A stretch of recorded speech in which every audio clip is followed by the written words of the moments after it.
गुप्ता जी बोल रहे हैं। हेलो, मयूर तुम्हारा बेटा है ना? हाँ है तो। तुम्हारे बेटे को हमने अगवा कर लिया है।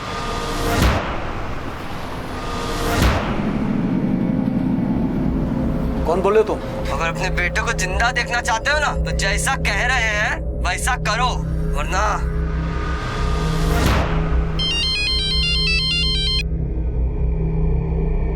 हेलो। हेलो। हाँ भाई बोल रहा है। तुम्हारा बेटा दीपक हमारे कब्जे में है, और अगर उसको तुम जिंदा देखना चाहते हो तो जैसा हम कह रहे हैं वैसा करो। लो आ गया फोन। हेलो। विनोद तुम्हारा बेटा है ना? अगर उसे जिंदा देखना चाहते हो तो 15,000 रुपए का इंतजाम कर लो, वरना। अबे कौन बोल रहा है बे? हैं? दिमाग खराब है तुम्हारा? पैसे यहाँ पेड़ पे उगते हैं का? अगर गलती से धरा गया ना तो एक कंटाप देंगे कान के नीचे। चल फोन रख। अरे क्या हुआ? कछु नहीं, आजकल बहुत ज्यादा आवारागर्दी बढ़ गई है कानपुर के लौंडों में। वैसे तुम्हारा सपूत है कहाँ? दिन ढलने से पहले कभी घर में आए हैं जो आज आ जाएंगे? हेलो, कहाँ है विनोद? हाँ, थोड़ी देर में आते। जल्दी से घर आ जा, दिन भर आवारागर्दी करते रहता है। ऐसे कपूत से तो निसंतान रहना भला।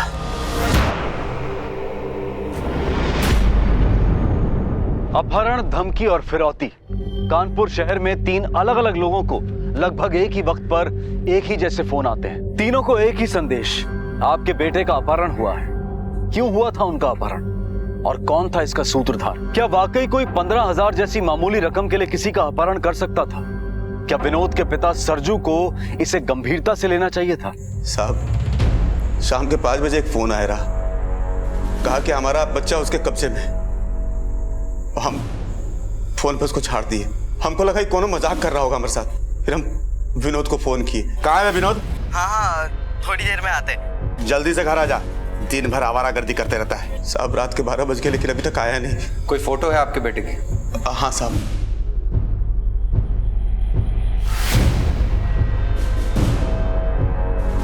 नंबर क्या है बेटे का? 4433। फोन आया शाम को 5 बजे, आने आए रात के 12 बजे। साहब हम सोचे कि कोई 15,000 के लिए हमारे बेटे का अपहरण काहे करेगा? क्या 15,000? हाँ साहब, वो एक दर्जी के बेटे का। हम आसपास में लोगों से पूछताछ भी किए लेकिन कुछ पता नहीं चला। साहब हमारी मदद कीजिए साहब, कुछ भी करके हमारे बेटे को ढूंढ दीजिए। कौन से स्कूल में पढ़ता है? शासकीय उच्चतर माध्यमिक विद्यालय स्वरूप नगर में है ना। उसके दोस्त कौन कौन है? उसके सारे दोस्तों के बारे में तो हम नहीं जानते हैं ना। हाँ, वो दीपक और मयूर। इनकी शिकायत दर्ज करो। सर। कोई 15,000 रुपए मांगता है, बाप डांट देता है, उसके बाद उसकी अपने बेटे से बात भी होती है। बेटा कहता है कि वो घर आ रहा है, लेकिन फिर ना बेटा घर आता है और ना कोई फिरौती का कॉल। सर 15,000 रुपए के लिए बहुत मामूली रकम है, वो भी एक टेलर से। फिरौती का फोन जिस नंबर से आया था उस नंबर को ट्रेस करो और उसकी लोकेशन का पता करो। सर। विनोद के फोन पर लगातार फोन करते रहो और उसकी लास्ट लोकेशन पता करो। कल सुबह स्कूल जाकर उसके दोस्तों से मिलना पड़ेगा।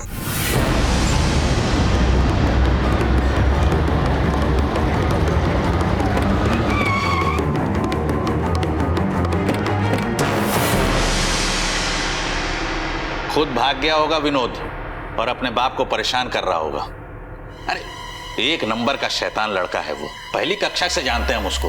पढ़ाई लिखाई में जरा भी ध्यान नहीं, धक्के मार मार के इन लोगों को पास करना पड़ता है। उसके 2 दोस्त हैं, मयूर और दीपक। उनके बारे में क्या बता सकते हैं आप हमें? चोर चोर मौसेरे भाई, इन तीनों ने स्कूल की नाक में दम कर रखा है। वो अपने मास्टर हैं दुबे जी, उन्होंने हमसे शिकायत की तो इन लोगों ने मिलकर मोटरसाइकिल पंचर कर दिया।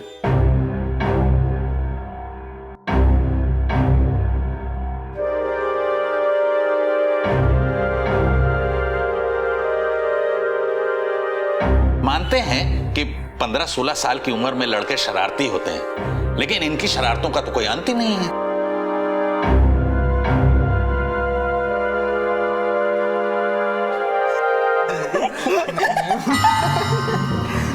क्या पढ़ाई हो रही? चलो सॉरी ना सर। चल माफी सर प्लीज अरे चल। सर हम अंदर आ सकते हैं? लो आगे दीपक। और इनके पिताजी को भी हमने बुलाया है। नमस्ते सर। अब ये बताओ कि तुम्हारे दोस्त मयूर गुप्ता और विनोद सोलंकी कहाँ पर हैं? सर वो तो आज नहीं आए। विनोद सोलंकी का अपहरण हो गया है। अपहरण? पर सर कल तो वो मेरे साथ ही था सर। ठीक ठीक बताओ, नहीं तो हमारे डंडे तो खा चुके हो, अब पुलिस की मार खाओगे तो नानी याद आ जाएगी। सर मैं सच बता रहा हूँ सर। प्रिंसिपल साहब फिर क्या किया इसने? हैं? फिर कोई शैतानी किया क्या? नहीं। अरे तुम पढ़ने आता है? नहीं तुम जीने देगा कि नहीं जीने देगा हमको? अरे एक मिनट शांत हो जाइए आप। इसका दोस्त है विनोद सोलंकी, कल से गायब है। उसके घर पे फिरौती के लिए फोन भी आया था शाम को। एक मिनट साहब, फोन तो हमको भी आया था। तुम्हारा बेटा दीपक हमारे कब्जे में है, और अगर उसको तुम जिंदा देखना चाहते हो तो जैसा हम कह रहे हैं वैसा करो। अरे जानते भी हो कि हम करते क्या हैं? अरे हमरे बेटे को ले जाके कौन सा खजाना मिल जाएगा? ना करे कहाँ वही पुलिस को फोन?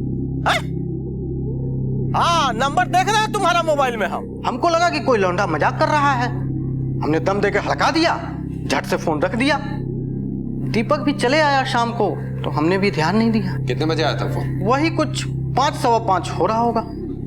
जिस नंबर से इन्हें फोन आया था वो नंबर नोट करो। सर आप हमें मयूर गुप्ता का एड्रेस दे दीजिए, और दीपक को हम अपने साथ ले जा रहे हैं पूछताछ करने के लिए।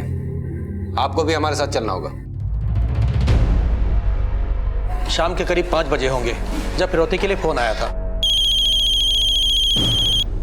हेलो गुप्ता जी बोल रहे हैं। तुम्हारे बेटे को हमने अगवा कर लिया है। कौन बोल रहे हो तुम? अगर अपने बेटे को जिंदा देखना चाहते हो ना तो जैसा कह रहे हैं वैसा करो।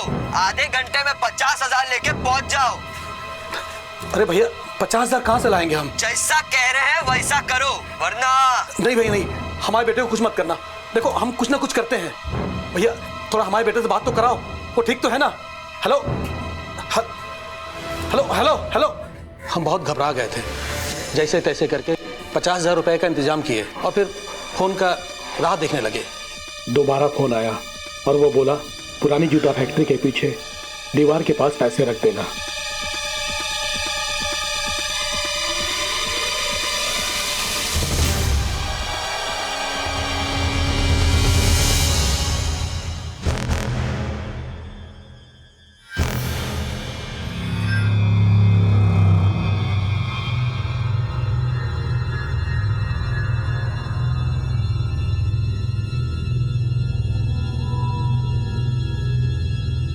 अब फिर थोड़ी देर बाद एक घर आ गया।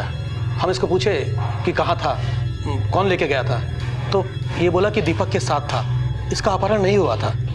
तो हम बोले अरे गधा, तो तुम्हारा फोन क्यों बंद था? तो ये बोला कि फोन का बैटरी खत्म हो गया। इतना सब कुछ हो गया और आपने पुलिस में रिपोर्ट नहीं की? तो साहब हम सोचे कि बच्चा सही सलामत घर आ गया है तो अब जो पैसा गया सो गया, अब काहे मुसीबत मोल लें। अगर उस वक्त फोन करते तो ना पैसा जाता ना विनोद गायब होता।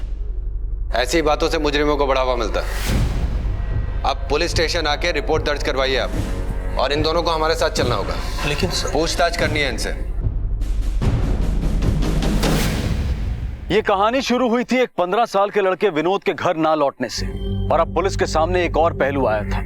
जिन 3 बच्चों के अपहरण के फोन आए थे वो तीनों दोस्त थे और बेहद शरारती थे। अपहरणकर्ता ने मयूर को वापस भेज दिया था, जिसके लिए उसके पिता अशोक गुप्ता ने फिरौती की रकम दी थी।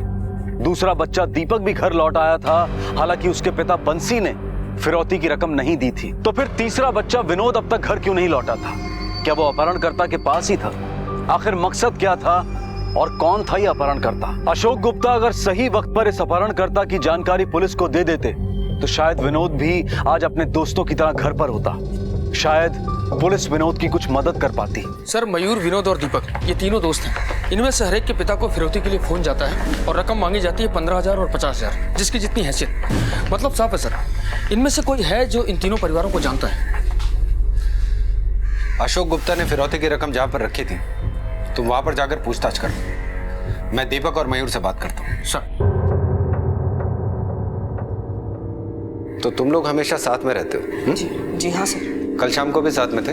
जी सर। कहाँ पर और किस वक्त? कल स्कूल से साथ ही निकले थे हम। और फिर वहां से कहाँ गए? सर हम तीनों अपने अड्डे पर। अड्डा?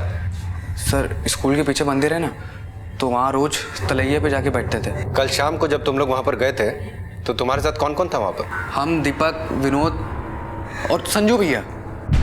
ये संजू कौन है? संजू भैया गैराज में काम करते हैं। तुम लोगों के दोस्त हैं?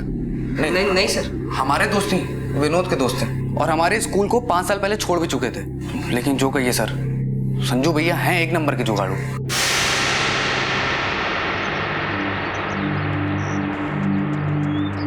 अबे ताश का खेल हो और खेल में पैसे ना हो ना तो मजा नहीं आता है। अरे भैया पैसे होते तो ताश के पत्ते काहे फेंटते?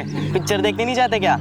आज ही लगी है। जेब में टन्नी नहीं और पिक्चर देखनी है इनको। पहला दिन पहला शो है। अबे अब पैसा नहीं तो क्या करे, पर मन तो करता है ना। अच्छा मन करता है? हाँ। पिक्चर देखनी है सबको? हाँ।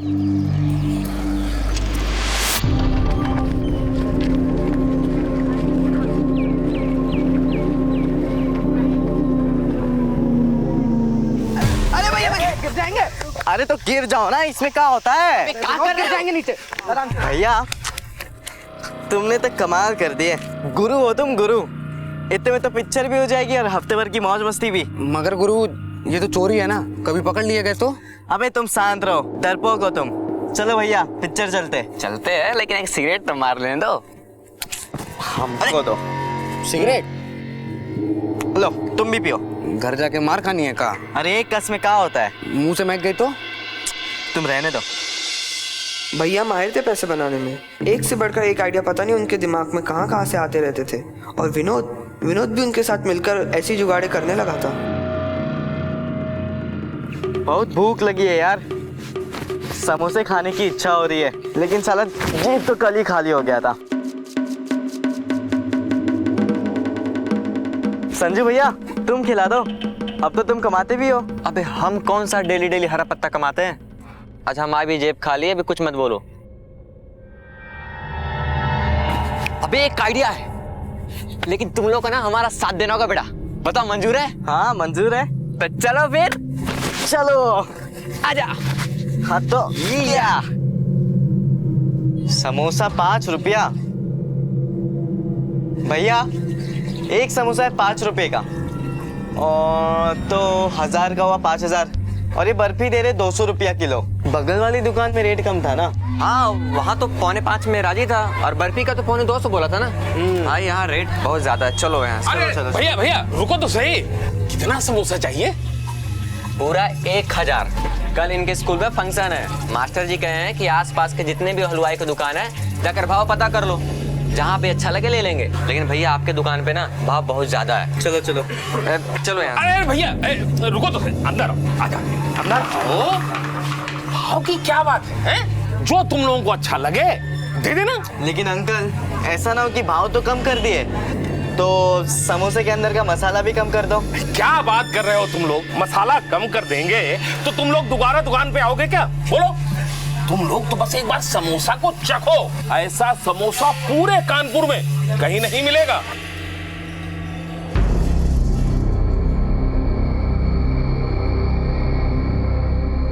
हाँ तो समोसा बढ़िया है ना?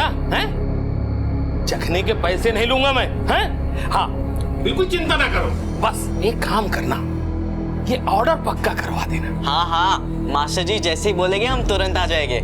अच्छा अंकल एक काम करो ना, मास्टर जी के लिए भी समोसे भिजवा दीजिए, उनको भी टेस्ट करवा देंगे। हाँ अरे एक क्यों, दर्जन भर समोसा लेकर जाओ। गोविंद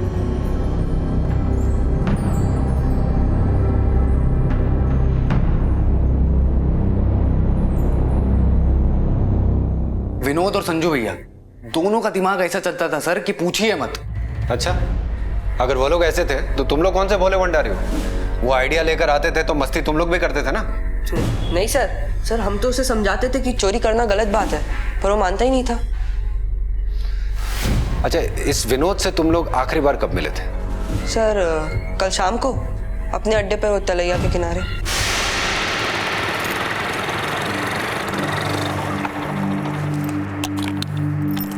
क्यों भाई लोग चला नहीं है?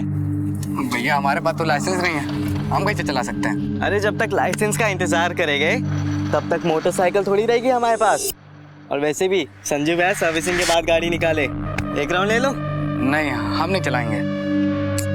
रहने दो तुम, चलो संजू भैया हम चलाते हैं गाड़ी। बाय दोस्तों, चलो। फिर क्या सर, भैया लेगा विनोद को अपने साथ? और तभी एकदम अचानक से हमारे पापा का फोन आया। ये तो कभी हमें फोन करते ही नहीं थे। उन्होंने डांटा तो हम अपने घर चले गए। और हमारी भी बैटरी जा चुकी थी सर फोन की, तो हम भी वहाँ नहीं रुके और घर हो लिए। संजू का कोई फोटो है तुम्हारे पास? हाँ सर, मोबाइल में है सर। इस संजू का एड्रेस और फोन नंबर इन लोगों से ले लो और इसके फोन को सर्वेलेंस में लगाओ। Okay sir. तुम लोग जा सकते हो।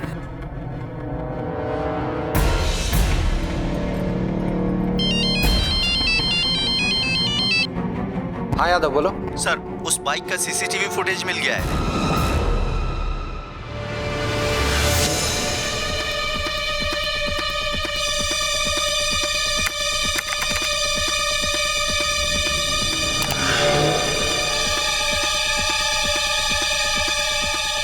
सर ठीक से तो 0 और 4 ही नजर आ रहा है।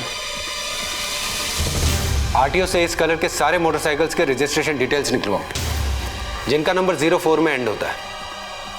और इस संजू के बारे में सब कुछ पता लगाओ, कहाँ रहता है, किस गैरेज में काम करता है।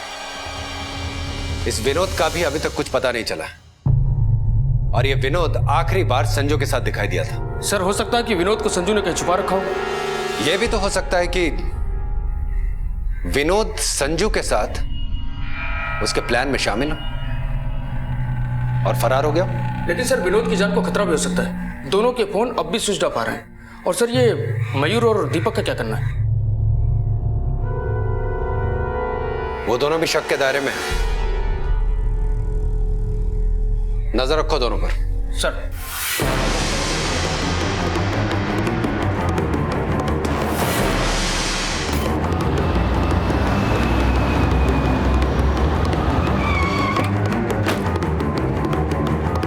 संजू यहाँ काम करता है? संजू? हाँ साहब। कहाँ बात है साहब? कहाँ है वो? वो आगरा गया है किसी को छोड़ने के लिए। आगरा गया किसी को छोड़ने? हाँ वो ड्राइवरी करता है ना साहब। किसके साथ गया है? ये तो नहीं मालूम है साहब। वो तो यहाँ पे दिहाड़ी पे काम करता है ना साहब, बोल के चला जाता है। अब हम नहीं पूछते हैं ना कि किसके साथ जाता है वो जैसे आता है हमें तुरंत इन्फॉर्म करो। हाँ साहब।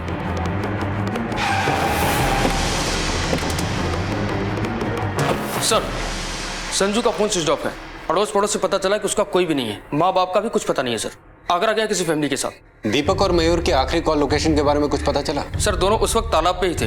विनोद के पिताजी को फिरौती के लिए जो कॉल्स गई हैं वो नंबर पीसीओ का है, जो उसी गैरेज के पास है जिसमें संजू काम करता है। सर सारे सबूत संजू को शक के घेरे में लाते हैं। और सर वो गायब है और उसके खिलाफ कोई क्रिमिनल रिकॉर्ड भी नहीं है। मेरा अनुमान है कि ये काम किसी नौसिखिए का हो सकता है सर। सर संजू की इन तीनों से दोस्ती थी। जाहिर सी बात है कि उसके पास इन फैमिली वाले के नंबर तो होंगे ही। हो सकता है कि दोनों साथ में हो और मजे कर रहे हो। मयूर के बाप से पैसा तो इन दोनों को मिल ही गया था। एक काम करो, आगरा पुलिस को कांटेक्ट करो और विनोद और संजू की डिटेल्स इन्हें भेजो। हमें इन दोनों के बारे में जल्द से जल्द जानकारी चाहिए। सर अब तक की तहकीकात से पुलिस के सामने एक ही नाम आ रहा था और वो था संजू। पुलिस के कुछ अनुमान थे और उनमें से एक ये था कि इस जुर्म की कहानी किसी नौसिखिए ने लिखी थी। संजू कोई पेशेवर मुजरिम था। उसके हाथ आने तक ये केस सुलझने वाला नहीं था। एक और गुत्थी थी। अब पुलिस के सामने जो हकीकत आई थी वो ये थी कि विनोद और उसके दोस्त लापरवाह और आवारा थे और जिंदगी उनके लिए मौज मस्ती के सिवाय और कुछ नहीं थी। पुलिस का अनुमान ये भी था कि कहीं विनोद भी इस साजिश में शामिल तो नहीं था।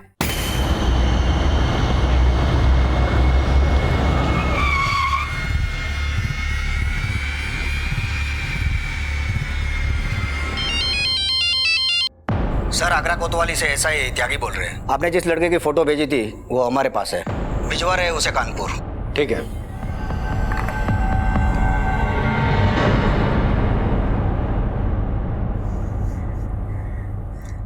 हमेशा उसको छिड़कते रहे, डांटते रहे, उसको नालायक कहते थे। अभी कहते कि ऐसी औलाद से तो निसलताल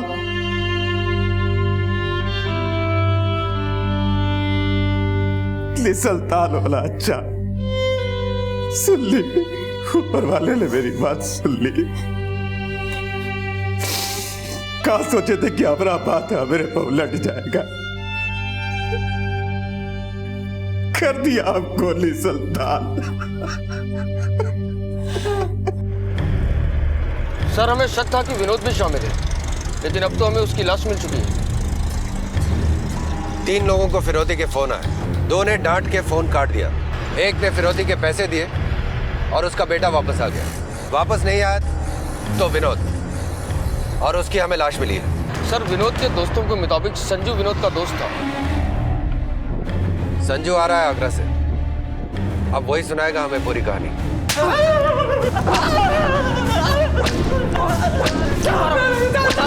सब बोल रहा हूँ। विनोद को क्यों मारा था? बोल क्यों मारा उसको? बोल रहा हूँ साहब, हम सच कह रहे हैं, हमने विनोद को नहीं मारा साहब, हम तो आगरा चले गए थे। हर मुजरिम पहले यही कहता है कि उसे कुछ नहीं पता है, लेकिन हम जानते हैं तुमने सब कुछ किया है। अब सच सच बता दो वरना खाल खींच के मिर्ची लगा दूंगा उसमें। तुमने मयूर के बाप से पैसे लिए ना, विनोद भी तुम्हारे प्लान में शामिल था, वो हिस्सा मांग रहा था इसलिए तुमने उसको मार दिया।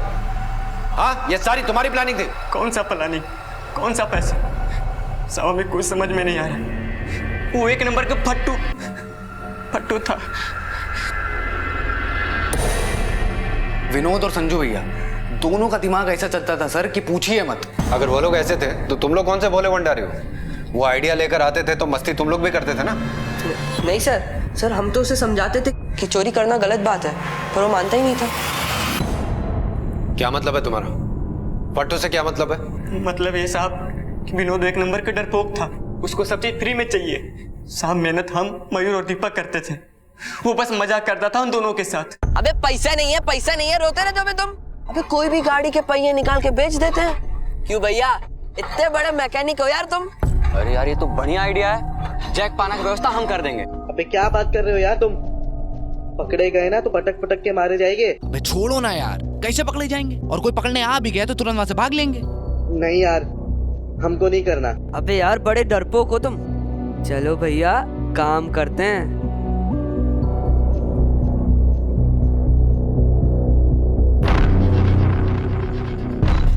बहुत जोर की भूख लगी है यार, समोसे खाने की इच्छा हो रही है।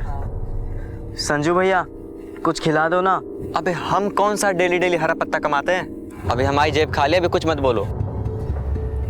एक आइडिया है, मगर बेटा तुम लोग को ना हमारा साथ देना होगा। बोलो मंजूर है? हाँ मंजूर है। अरे संजू भैया 5 रुपए का एक समोसा तो 1000 हुए 5000 के, और ये बर्फी दे रहा है 200 रुपए किलो। अरे वो बाजू वाली दुकान में तो रेट कम था ना। तो चलो भैया फिर वहीं चलते हैं। हाँ चलो यार चलो। कितना समोसा चाहिए? लेकिन भैया आपके दुकान पे भाव बहुत ज्यादा है, चलते हैं। अरे रुको, अंदर आओ। अरे भैया भाव की क्या बात है, जो तुम लोगों को अच्छा लगे दे देना। अंकल जी ऐसा ना हो कि भाव के साथ साथ समोसे का मसाला भी कम हो जाए। क्या बात कर रहे हो तुम लोग? अरे समोसे का मसाला कम कर देंगे तो दोबारा दुकान पे आओगे तुम लोग? नहीं ना, कभी नहीं। एक बार हमारी दुकान का समोसा चख के तो देखो, ऐसा समोसा पूरे कानपुर में कहीं नहीं मिलेगा। हाँ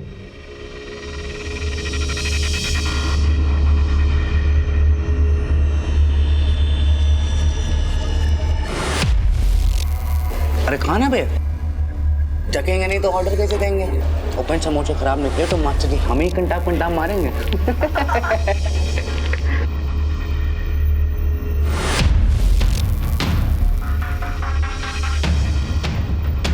मयूर की बाप के साथ बिल्कुल नहीं पड़ती थी, क्योंकि मयूर को पैसे चाहिए थे। उसको हमेशा पैसा की जरूरत पड़ती थी और बाप उसका पैसा देता नहीं था, क्योंकि साहब वो लौंडिया के चक्कर में पड़ा था और वो दिन रात उसी लौंडिया में पैसा छिड़कता रहता। यार एक तो हमारा बाप 1 नंबर का कंजूस है, हर बार पैसे देने में बहाने बना देता है। अब संगीता ने पार्टी मांगी है तो पैसे तो चाहिए ना। अब हमने भी सोच लिया गुरु, सीधी उंगली से अगर घी नहीं निकलेगा तो उंगली टेढ़ी करके ही निकालेंगे।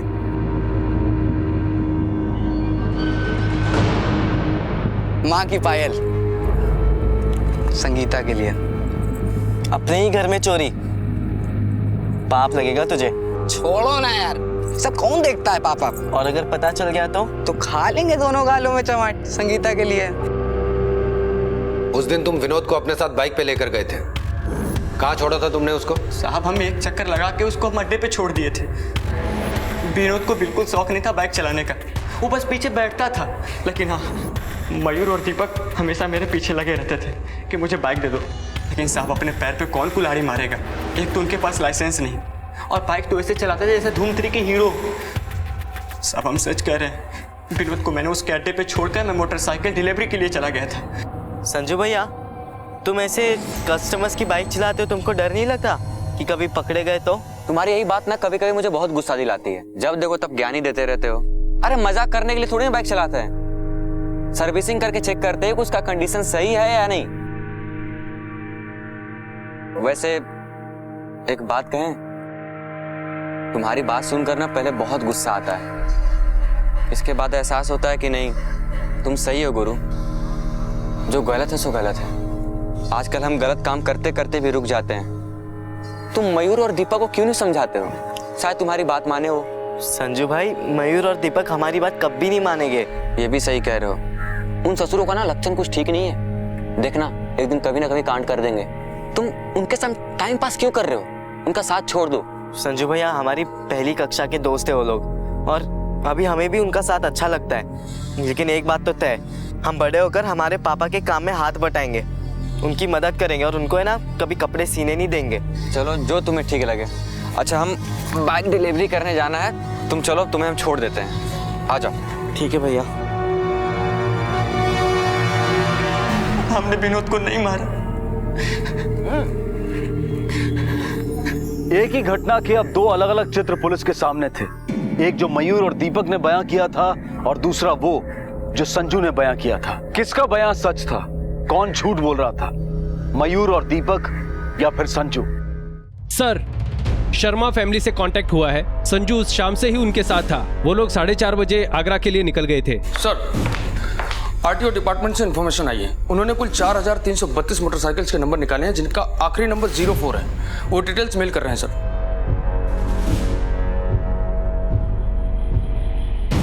4332 में से ब्लू और सिल्वर रंग की बाइक है 2015, और जिस कंपनी की वो मोटरसाइकिल थी उस तरह की है 115। अब इन 115 में से हमें वो बाइक ढूंढ निकालनी है जो हमने सीसीटीवी फुटेज में देखी थी। Yes sir.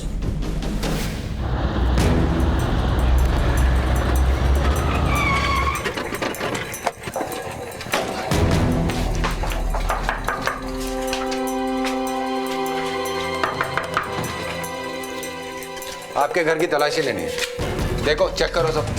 क्या हुआ? तुम इधर आओ, चलो इधर आओ। सर, हमने कुछ नहीं किया सर।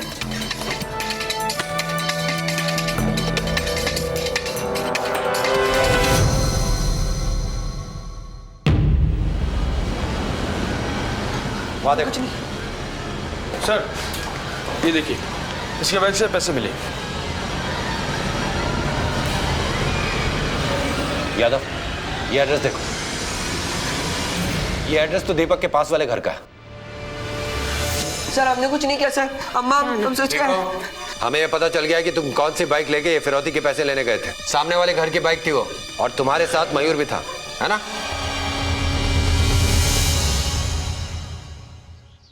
यार पैसे नहीं है बिल्कुल भी, और जब भी देखो संगीता भी कुछ ना कुछ मांगती रहती है।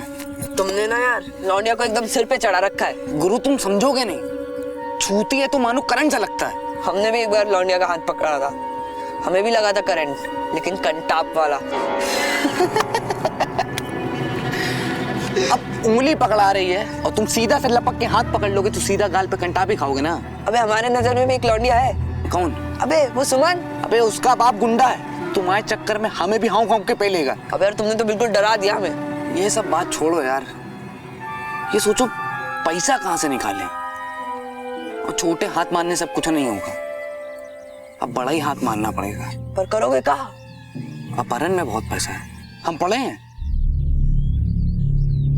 अगर हम तुम्हारे बाप को फोन करके बोलें कि दीपक हमारे कब्जे में, तो कुछ ना कुछ तो पैसे देंगे ना। अबे हमारे पापा जी टैक्सी चलाते हैं, वो तुम्हें 2 पैसे भी नहीं देंगे। अबे लड़के हो, खुद नहीं देंगे, किसी से मांगेंगे, और अगर 10-15 हजार भी देंगे तो जो मिलेगा उसको आधा आधा कर लेंगे। अबे लेकिन वो लाएंगे कहाँ से 15 हजार?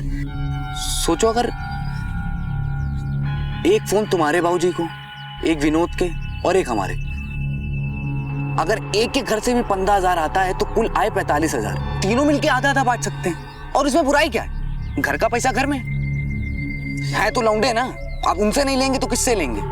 बात तो तुम एकदम सही कह रहे हो यार, पर वो विनोद एक नंबर का डरपोक है साला, वो नहीं मानेगा ना। हम मनाएंगे उसको। एक आइडिया है हमारे पास।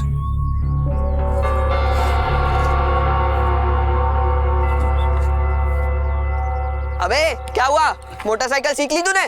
नहीं, संजू भैया को गाड़ी देने में देरी हो रही थी, और वैसे भी हमको तो पीछे बैठने में ही मजा आता है। तुम साले कब बड़े होगे पता नहीं। अच्छा सुनो, हम और दीपक आपस में बतिया रहे थे कि क्या हमारे तीनों के बाप को तो हमारी कोई खास फिक्र तो है नहीं, तो क्यों ना इसी बहाने अपने घर पे फोन किया जाए और कहा जाए कि आपका बेटा हमारे कब्जे में है। देखते हैं किसके घर से कितना पैसा आ जाता है। नहीं नहीं, तुम लोग पागल हो गए हो क्या? अरे इसी बहाने पता तो चलेगा किसका बाप अपने बेटे से कितना प्यार करता है। और कहीं पता चल गया तो? अपने फोन से थोड़ी करेंगे, पीसीओ से करेंगे फोन। सही तो कह रहा है बे।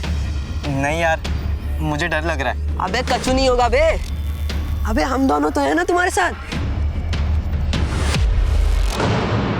चलो ना।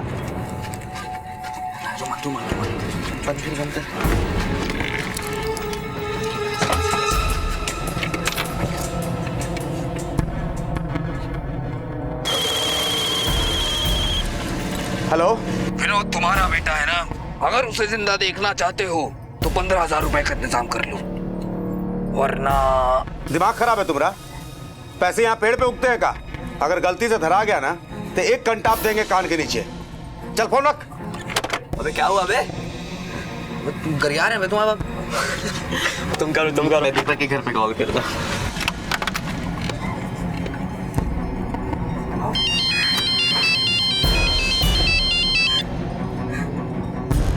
हेलो हेलो, तुम्हारा बेटा दीपक हमारे कब्जे में है, और अगर उसको तुम जिंदा देखना चाहते हो तो जैसा हम कह रहे हैं वैसा करो। अरे जानते भी हो कि हम करते का हैं? अरे हमारे बेटे को ले जाके कौन सा खजाना मिल जाएगा? ना करे कहाँ भाई पुलिस को फोन है? हाँ, नंबर देख रहे हैं तुम्हारा मोबाइल में हम। क्या हुआ? कैसा बाप है बे, मना कर रहा है, यकीन ही नहीं कर रहा है। अबे रुको बे, अब तुम्हारे बाप को करते हैं। सिक्का दो।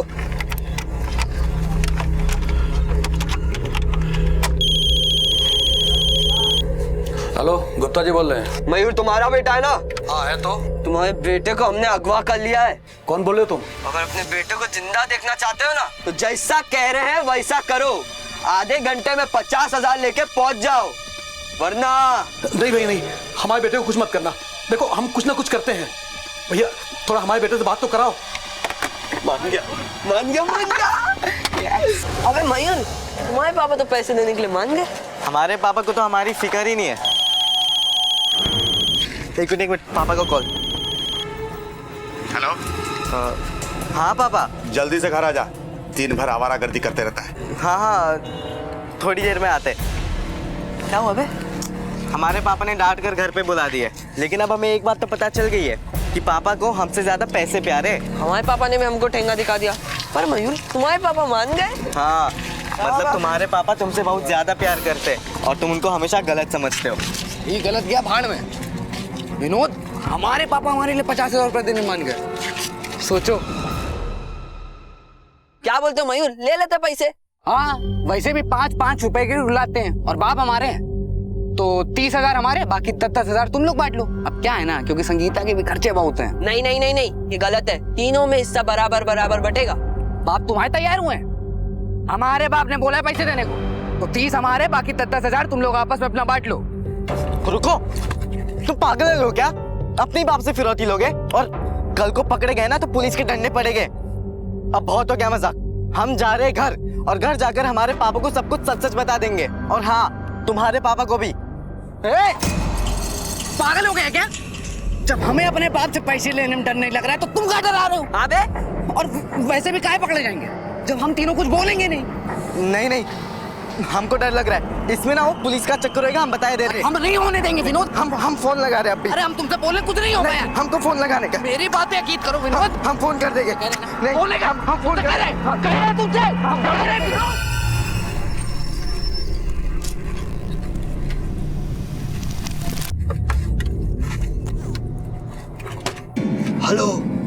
50,000 रुपए लपेट कर पुराने जूते फैक्ट्री के पीछे एक दीवार है, वहां रख देना। पैसे मिलते ही तुम्हारा बेटा सही सलामत घर पहुंच जाएगा।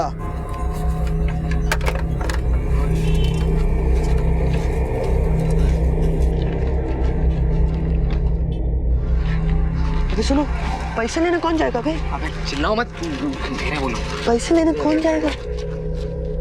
तुम और कौन? हम जाएंगे तो हमारे बाप हमें पहचान जाएंगे, पर तुम जाओगे कैसे? संजू भैया, उनकी मोटरसाइकिल ले जाए। संजू भैया कस्टमर की गाड़ी कभी नहीं देते। हमारे सामने वाले घर पे ना एक मोटरसाइकिल खड़ी रहती है, वो कभी चालू भी नहीं करते। हमने किए 1-2 बार चालू, वही ले जाए। अबे तो वही लेके चले जाओ ना। और सुनो, हेलमेट पहन लेना और इसके ऊपर कुछ डाल लेना, नहीं तो हमारे बाप तुम्हें पहचान जाएंगे। ठीक है, लिख लो।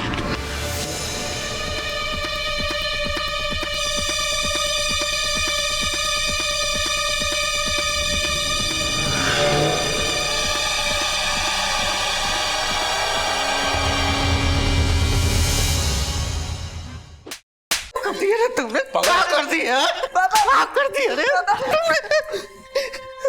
अरे जिंदगी बर्बाद कर ली अपनी। अरे नालायक, हम तुझे प्यार नहीं करते, ऐसा सोच भी कैसे लिया तूने? अरे पैसा नहीं देते थे क्योंकि तेरी फिक्र थी हमें, तू हाथों से निकला जा रहा था। क्या कर दिया तूने? हाँ, क्या कर दिया? अपनी जिंदगी बर्बाद कर दी।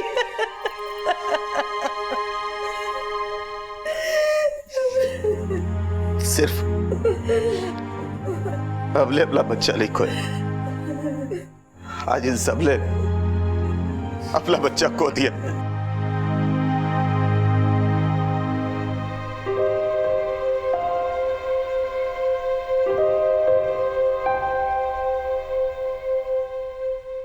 मजाक, मस्ती, शरारत, इन सब की एक हद होती है। तुम दोनों ने वो हद पार कर दी। तुमने सिर्फ अपने दोस्त का खून नहीं किया, बल्कि दोस्ती का भी गला घोंट दिया। ले जाओ इनको। पापा, पापा, पापा।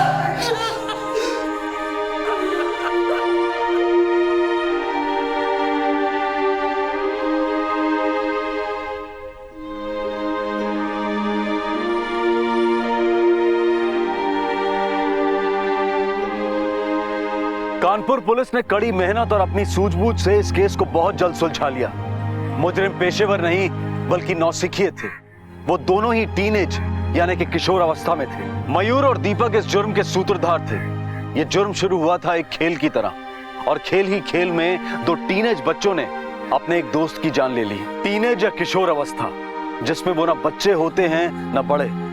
वो उम्र की ऐसी दहलीज पर खड़े होते हैं जहां उनकी समझ पूरी तरह से अभी विकसित नहीं हुई होती। आंकड़े बताते हैं कि इन दिनों टीनेजर्स द्वारा किए गए जुर्म की संख्या बढ़ती जा रही है। पढ़े लिखे बच्चे भी मस्ती और थ्रिल के लिए जुर्म कर बैठते हैं। आखिर ऐसा क्या है इस उम्र में कि बच्चे गुमराह हो जाते हैं? इस उम्र में बच्चे अगर किसी ऐसे अडल्ट, ऐसे बड़े के संपर्क में आते हैं जो थ्रिल के लिए छोटे मोटे जुर्म करता हो, तो टीनेज बच्चे उसके प्रति आकर्षित हो जाते हैं। इस केस की चार्जशीट में शायद संजू का नाम ना हो, लेकिन मयूर और दीपक को गुमराह करने में उसका बहुत बड़ा हाथ था। इस उम्र में माँ बाप का अपने बच्चों को वक्त देना, उनके अच्छे बुरे को समझना बेहद जरूरी है।